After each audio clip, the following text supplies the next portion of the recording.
the entire 12-step program is really built around the idea that we are going to build a bridge to a power greater than ourselves, however anybody refers to that.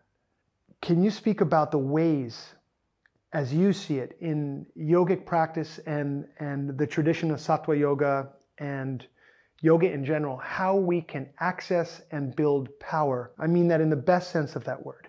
Suffering thrives in a weak environment.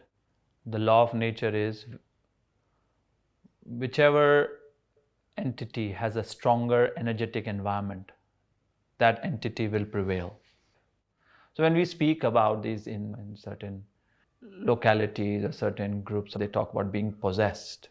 One finds that the individual who is possessed has no power of choice left. For anybody who is in the grips of suffering or in addiction, that's an intimate experience for everyone, that you feel inherently weak. And so in yoga, the access to authentic power becomes crucial.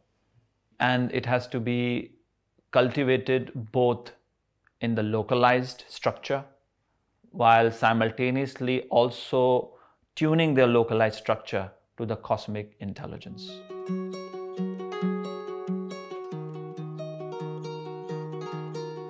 In some of the discourses I've heard you give, you've spoken about religious congregation, the roots and the beginning of religion or spiritual path, that very often there's a unique individual in the center who's had what you refer to as a satori experience.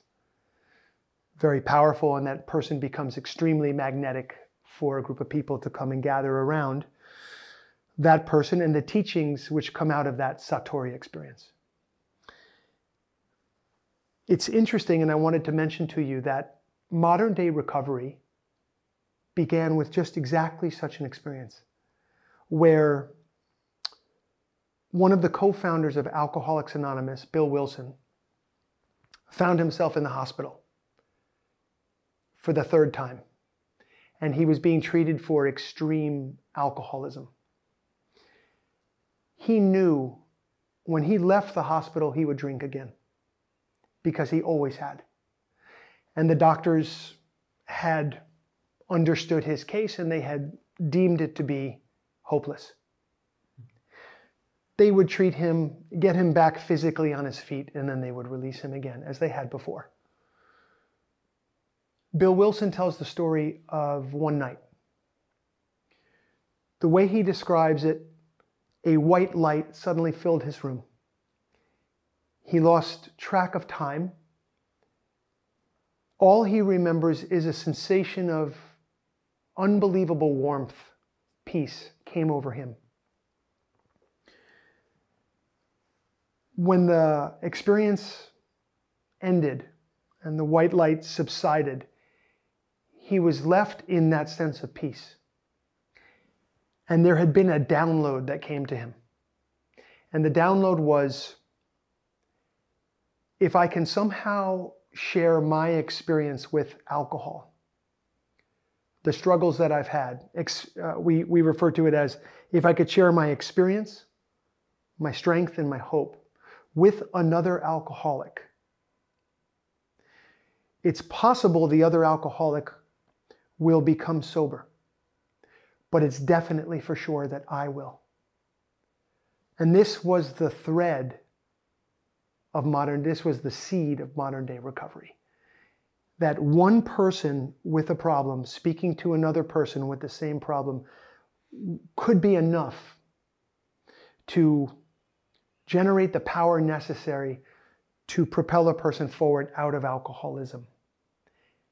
And he put this to the test and started speaking to other alcoholics. And after a few months, he found somebody that became the co-founder of Alcoholics Anonymous, a man named Dr. Bob.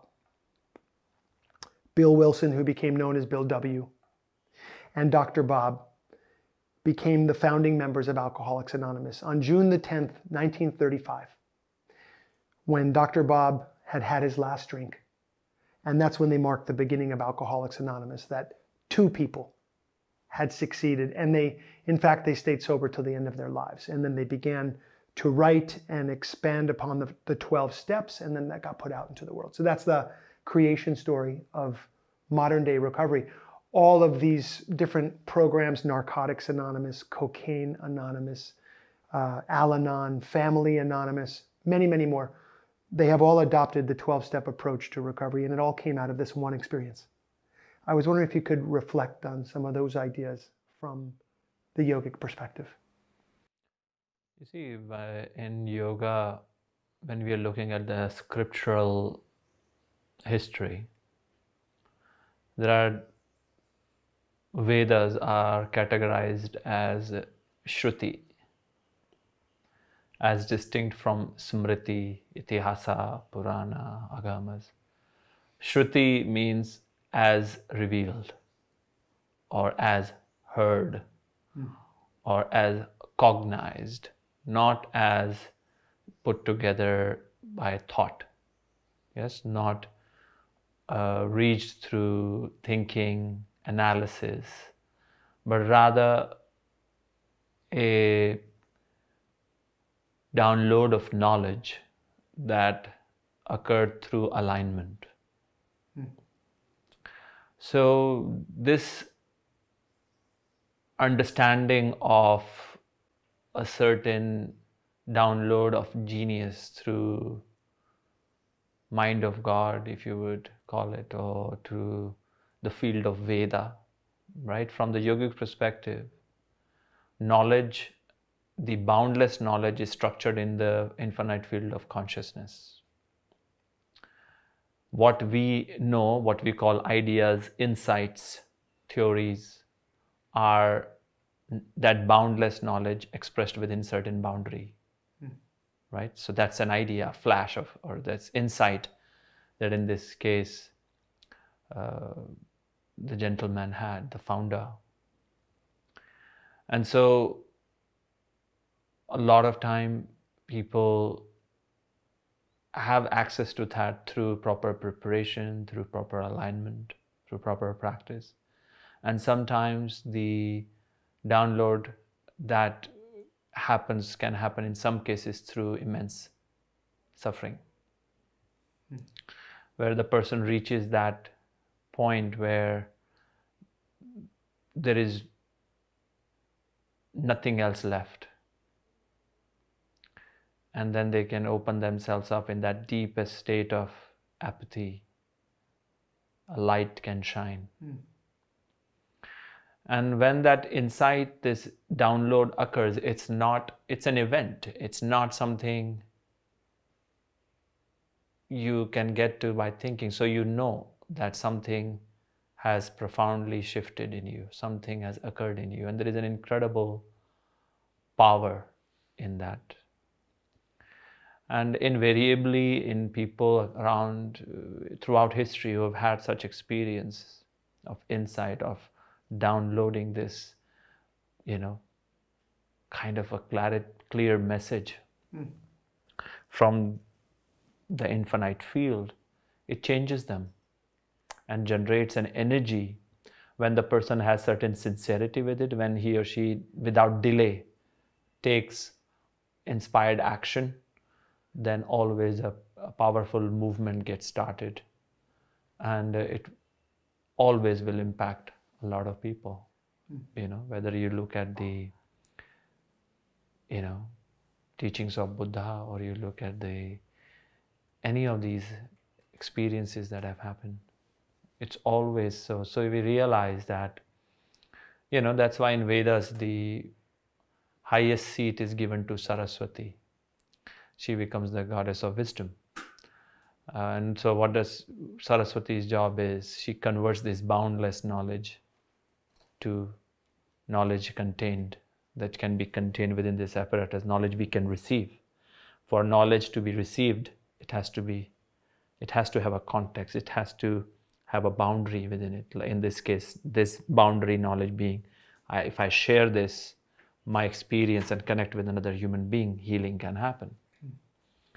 And so Saraswati resides at that junction point of the boundless knowledge converting into knowledge within boundaries. And when you plugged in to Saraswati, the insight happens. And it is a very unique event. It really changes you when that happens. That doesn't mean that when you trace the timeline of it, that it would not need innovation and it would not need work on that.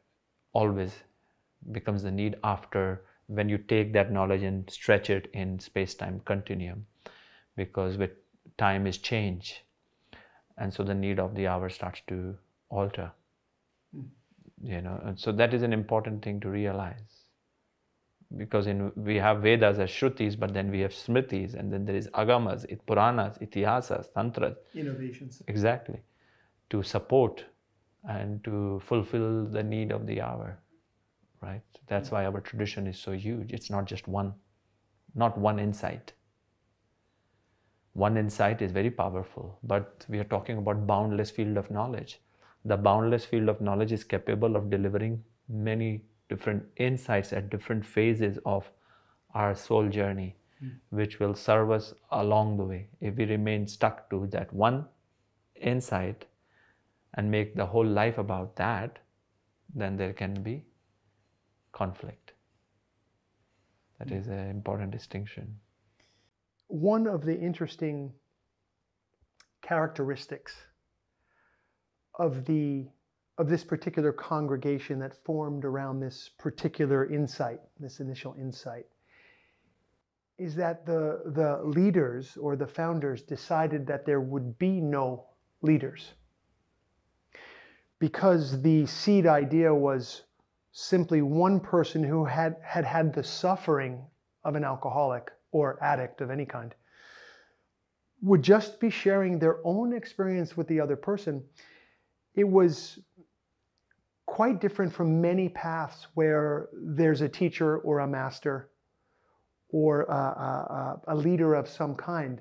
They were very adamant from the very beginning, and they said, here in our community, there would be no hierarchy, that anyone could sit in the circle as long as they had a desire to stop drinking or to stop the addictive behavior.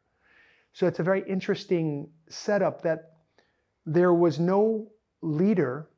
There was just one person sharing their experience with another person or with a group of people in the circle. Interestingly, as I reflect on, we're now 80 plus years into this experiment, reflecting back, that decision was central and important to the dissemination of this method. At the same time, there was no training. There was no movement towards excellence. There was no, if you're going to be a leader or a sponsor for someone else and take them through the process, well, you would only learn to the extent of the person who was presenting it to you. That is to say that the consciousness of the sponsor presenting the information would be the delivery, and the consciousness of the student receiving the information would be the reception of that. So it's interesting, on the one hand, we appreciate a lack of hierarchy. On the other hand, there's also a lack of training.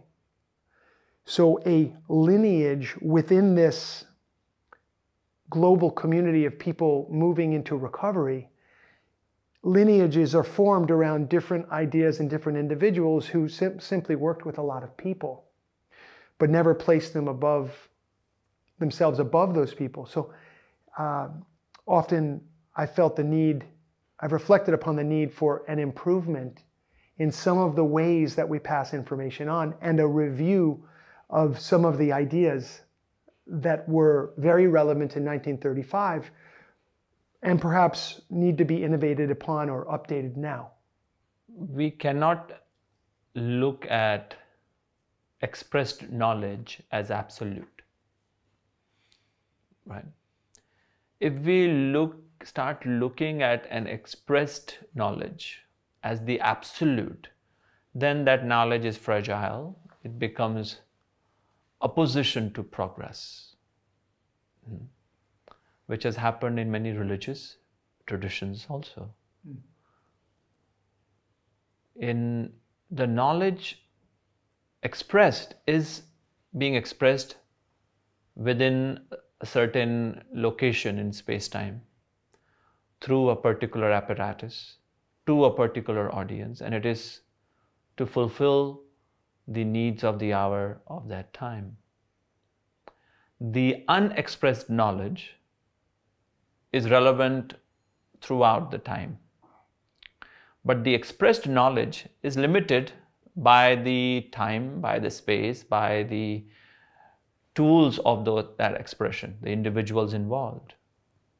And so even genius insight, when we are speaking about, it will have a certain glow to a certain, it will travel a certain distance, like an event, and that event will have a influence for a certain time.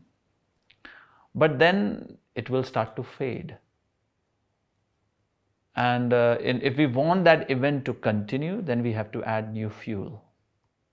Yes, we cannot light the fire, and of course the fire will reach a certain level of intensity, and now we can gather around that fire and absorb its warmth, and that's wonderful.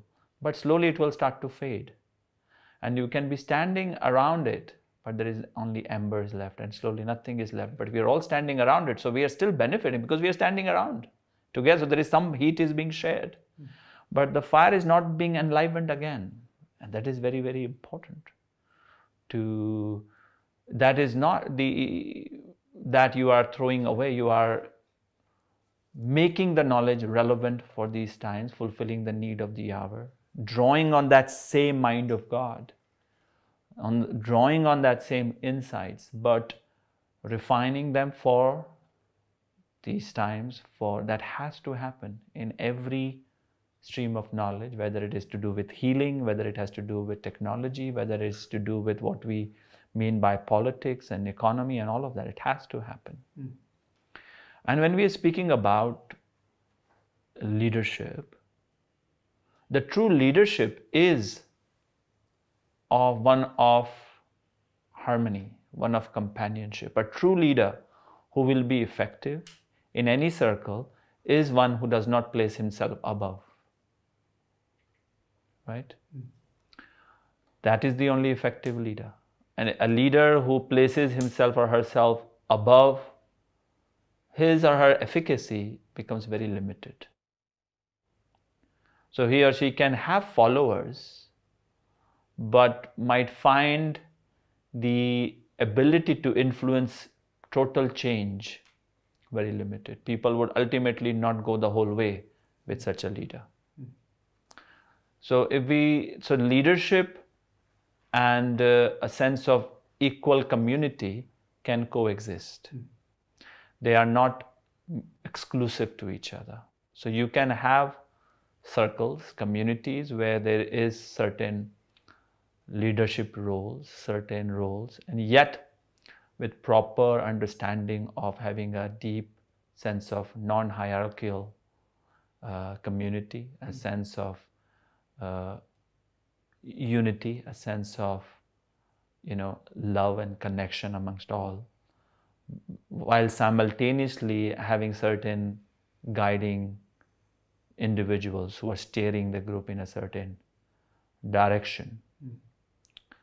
And those individuals who are doing that, of course, are in them also learning and studying. So it's not a static leadership position, but rather what we call a sevak leader, like a Hanuman leader, a person who is deeply devoted to the very act of learning and expanding their consciousness, thereby gaining greater unity. So in our tradition, when we are speaking about the leadership role, it's not just about gathering power, gathering knowledge, no. It's about gaining access to the field of knowledge.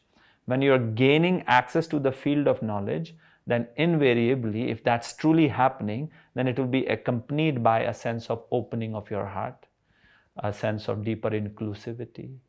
That's because love and knowledge are only separate from each other in ignorance. If you're truly moving in the direction of love, you will get knowledge. If you're truly moving in the direction of knowledge, you will get love. So true leadership has to invariably teach you how to have more expansive heart, more inclusive of everyone's individuality, their positions, and any movement for it to keep growing and keep thriving, it requires adjusting to the need of the hour. It is. Otherwise, what we find, one of the things why we find in many places, we find in contemporary times, religions often are kind of failing to fulfill their promise. Because that doesn't, if you look at the original history of any religion, there were many people, countless people who were positively impacted by them. But then they did not grow a lot of time, did not adapt, new masters, new leaders did not emerge from within that. And so they became stagnant. And so we find often in the contemporary times, religions which were supposed to be a source of healing can be at conflict with a more open world, which is what is the need of the times is. A more global view, a more inclusive view. From the perspective of modern day recovery, we have often separated out a group of people from the rest of humanity. And this group of people are characterized by having this particular issue. So we could refer to them as people who struggle with addiction in one form or another in a big way. I feel Patanjali describes in great detail addiction as being a part of the human condition. From the perspective of attachment to belief, attachment to desire, attachment to thought, attachment to emotion, that in point of fact, there's no human being that doesn't get past this without having to go through the portal and to awaken from all of these attachments, which one could refer to as addiction in a broader sense of addiction. I'm addicted to my way of thinking, I'm addicted to my belief system, etc., etc. So I was wondering if you could speak about addiction from this broader perspective. Do you agree that it's something that is just part of the human condition? Yes, not every human being may abuse themselves with a substance or a behavior to the extent that, say, I did. But we all seem to have to figure out a way to move beyond the illusion and the delusion of the mind. Yeah, absolutely. I think the identification with being an addict in the long term is not going to serve humanity. To look at that as that there is a certain tendencies underlying, what is the underlying tendency behind the mind getting attached to certain behaviors and patterns of thinking, what is the underlying search? The underlying search is for connection, is for bliss, and that's what yoga focuses on, right? That's what Patanjali says, yoga chitta vritti nirodha and tada drashta swarupe avasthana. When the Siya is not identified with the modifications in consciousness, then he or she starts to see his or her true nature and then begins to experience a certain level of greater inner joy. So the avidya is very much embedded within the very fabric of manifest reality. And avidya is not all bad. There is different distinctions. So, and the base level of avidya is a certain level of self-forgetfulness. Now, from the yogic perspective, if we do not forget to a certain degree our cosmic identity, then the theater wouldn't go on, right? So, like if an artist in the theater, the actor has to momentarily suspend disbelief in his own character. And so do the audience. The audience have to also momentarily suspend disbelief that in the whole theater, they have to invest in the theater as being real. Yes. Otherwise, there would be no theater, right? So in the relative field of realities, which is the pulsation, and there is the space-time, and then consciousness emerges within space-time. Again, space-time emerges from consciousness, then consciousness gets localized within space-time. In this whole process of localization of consciousness, there is a certain level of forgetfulness because there is time. And because time is there, forgetfulness will be there. And that forgetfulness is what gets the whole process of learning correctly and also learning incorrectly, misidentifying the meaning of life or what would actually give us everlasting joy, and how to face the lessons of life, because there is the learning possibility. So there is naturally, because there is avidya, there is potential of incorrect understanding is very much strongly there within each and every individual, where every individual can be engaged in self-sabotaging behavior, from what content you are consuming, to what food you are consuming, to what kind of conversations you are having, to what kind of thoughts you are believing, you see. And so it becomes a whole complex web where the individual, even though genuinely interested in being happy, is unconsciously creating their own suffering. Yes. So there is a secret attachment to suffering that gets manifest as a byproduct of consciousness localizing in space-time, right? Because there is relativity. And so if there is time, for there to be time, there has to be I don't know to I know. That's what gives us the arrow of time. If we only have knowing, there is no time at all. That's the mind of God. In mind of God, there is no time. And so I think in the broader understanding, and that's why the emphasis on having certain rituals, a consistent practice, a certain intelligent design of your life, intentionality. And in the absence of that, then our vrittis, kleshas take over. Yeah, so that becomes where you are having self-sabotaging behavior, which is addiction. It shows up where you are engaging in ways of thinking, modes of behavior, which are ultimately destructive to your inner peace, to your life, and to your loved ones. So whenever the vrittis take over, this is a state of addiction. It has been said that by people, it's been written and it's been spoken about many times, that the problem seems to be with people who feel that they have lost the power of choice because of a very powerful addiction in their life. We're talking about very strong addictive behavior that's been there for a long time, really worked up into a powerful vasana and hard to break out of, if not for the person in that moment feeling impossible to break out of.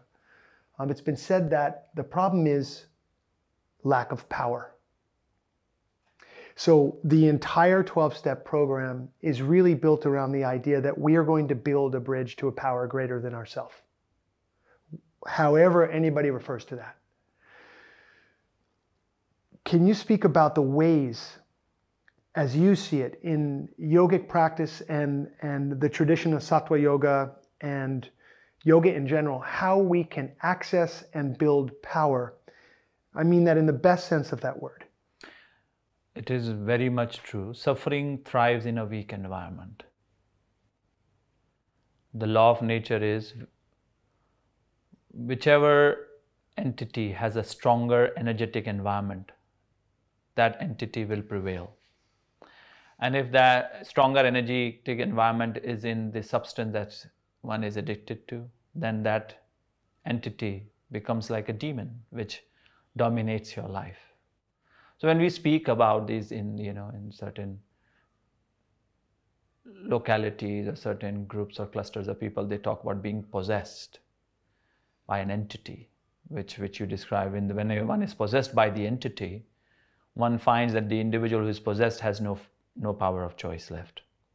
That the entity which is possessing the individual is more powerful than the individual. And so in all those stories, then you call an exorcist who ultimately is connected to God, higher source, and does some, whether it is mantra or incantations and whatever. So that's what it's trying to describe, right? That you're plugging into a higher source. Yes. And I think that's for anybody who is in the grips of suffering or in addiction, that's an intimate experience for everyone, that you feel inherently weak. And so in yoga, the access to authentic power becomes crucial. And it has to be cultivated both in the localized structure, while simultaneously also tuning their localized structure to the cosmic intelligence. There is no denying that there is cosmic intelligence. To deny a cosmic intelligence, to deny a greater being presence, is to live in a universe which is random and meaningless. I mean, we eat food, molecular food, and the prana in your body converts it to you. So where does that prana come from? The prana comes from the field of Shakti, the energy. When that prana is no more detectable in the body, then you can put all kinds of molecules in the body, nothing happens. So that Shakti itself is in yoga called the Divine Mother Energy. So when we build the Shakti, when we are working with the Shakti in the localized, and then also simultaneously connecting to the Shakti, which is all pervading, whether you want to, in a tradition we call her the Cosmic Mother, the Divine Mother. You can call it Divine Father, you can call it Presence, Cosmos, whatever works for you. But that there is a specific methodology and techniques to intensify this and then to align this to the greater field of intelligence simultaneously. So they have to intensify and align. And that alignment and intensifying has to be at the level of Shakti, which at the localized level shows up as prana.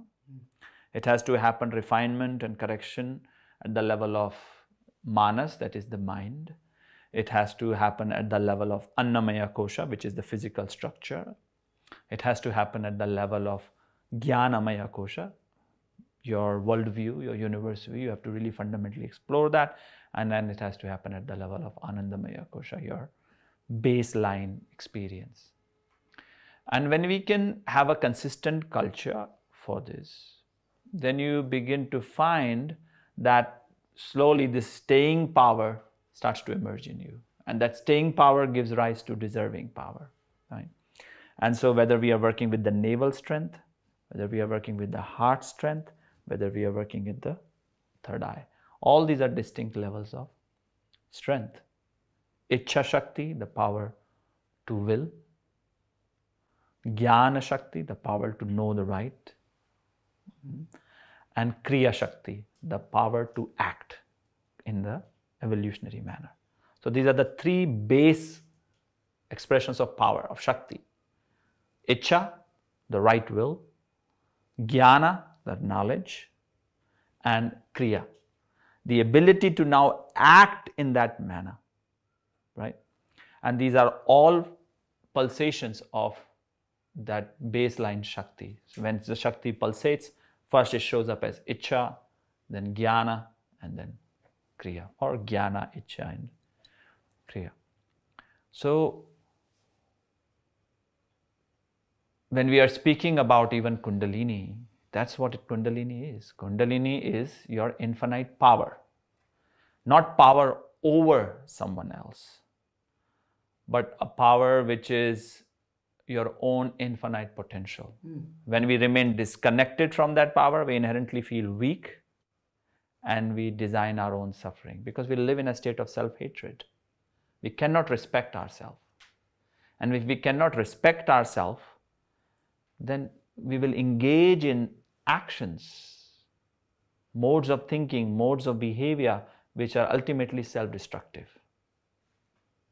Right? So,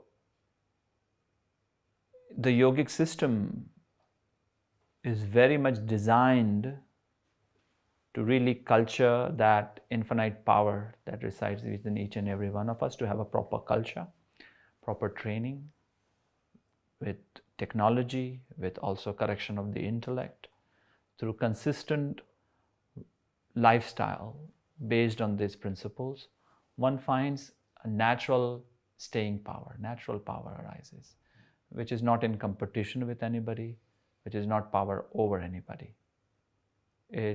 That's what really starts to take care of suffering. As long as this power is not being experienced, from the yogic perspective, it is not just, kind of a belief in a power which is elsewhere, but rather the enlivening of the power which is here, and then expanding your awareness where the power there starts to become also here. So instead of here being here, it starts to become here. So the God within becomes also God without. So God is not just somewhere in a particular address in space-time, but the whole space-time becomes God, right? There is nothing but God. That's a powerful life. Wherever there is power, authentic power, there is not suffering. Challenges are there, but suffering is not to be found.